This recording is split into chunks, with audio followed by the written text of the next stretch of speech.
Hey everyone, this is Homeschool Arcade, and in today's video, we're going to be discussing how long do you need to deschool.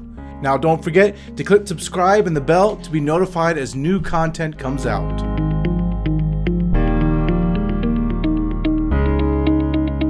Now, deschooling is taking a period of time to help your child transition from a very structured learning environment to one that is generally more relaxed, and more specifically, catered to your child.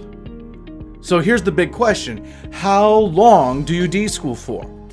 Well, to be honest, there's no established rule regarding the length of time you need to deschool because you are the one gauging the need of your family.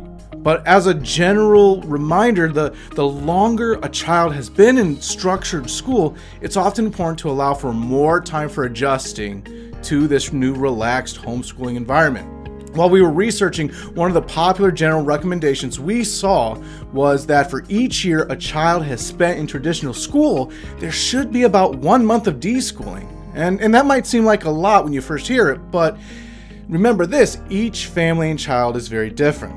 So carefully decide on what you will do. And remember, you can always cut short this time or extend deschooling if needed.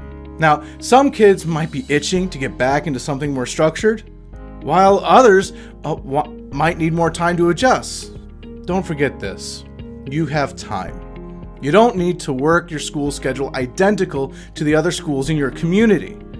So take your time and use it well.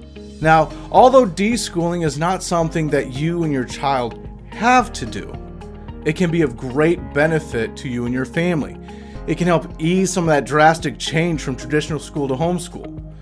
And you're learning how to learn on your own. You're learning how to learn in new and different ways. And if you do decide to deschool, take this time to enjoy your children and maybe even learn something new alongside them.